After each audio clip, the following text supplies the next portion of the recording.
What's up, guys? Chris here with some FLO-OSOPHY, and we're just expanding upon what we put on Instagram the other day, which was we talked about with achievement, people are obsessed with achievement but depressed with maintenance, which means people are obsessed with achieving a certain goal and getting to a certain level, but once they get to that level, they get depressed or upset or they don't like where they're at anymore. And there's a couple of reasons why this happens, and we're just going to touch upon a few here. First and foremost, people get complacent. So when you're trying to get to somewhere or to certain goal, certain level, we strive, we do by any means necessary to get to that point.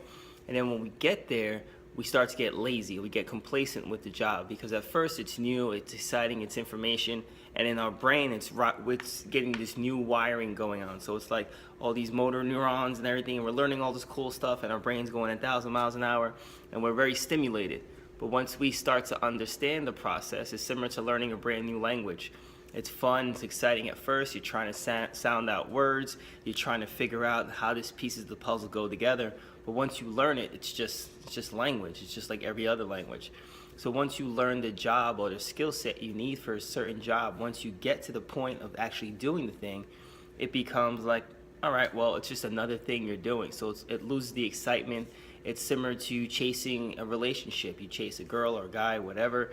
You chase that person, you chase them, and then you finally get them, and then you start realizing there's other layers to that person. It's not just that crazy chase that you had with that person.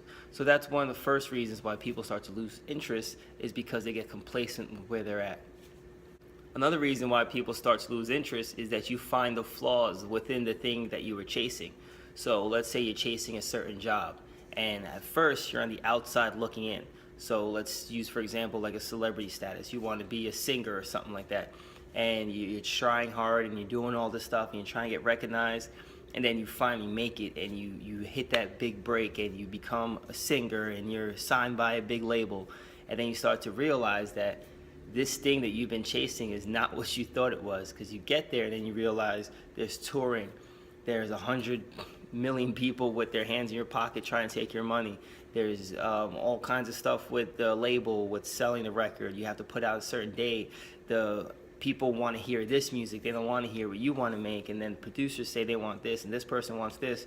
And it goes from everything you thought it was from the outside. You see this glamorous lifestyle, and then you get in, you realize it's nothing like you thought it was. Everything, all the stage presence, all the celebrity status, all the money, and all that other stuff is not what you thought, because now all of a sudden you can't go to the store because people asking for autographs. You can't live a normal life anymore because people hounding you. So they don't see that part of fame, they only see the cool part. So once you break through and you get there, you start to see everything, and it's like, wow, this isn't what I really wanted. I just wanted this piece of it. I didn't want everything else that comes with it. And that tends to happen, again, with celebrity stuff, but all kinds of goals. You achieve it, and then you start realizing what's really behind the curtain, and then all of a sudden it's not what you expected. So you start to not work as hard, or you start to almost self-sabotage your success because it's not what you thought it would be.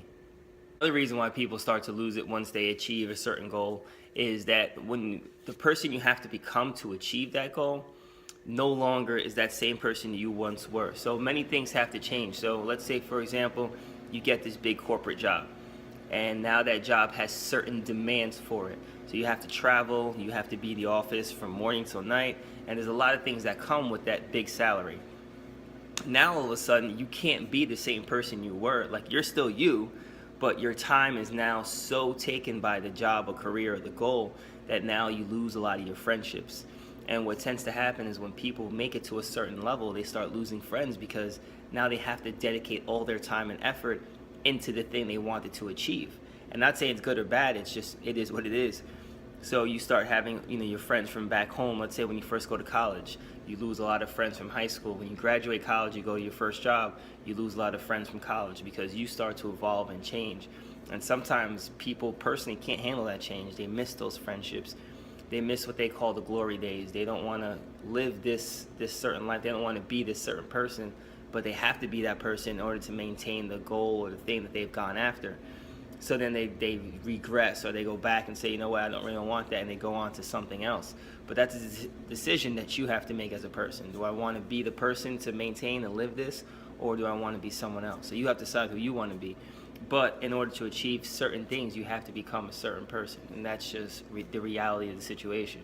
Hope some of this stuff made sense, guys. This is our FLO-OSOPHY, and we're just talking about different topics. If you have any topics you want us to talk about, be sure to comment or email floosophy@gmail.com.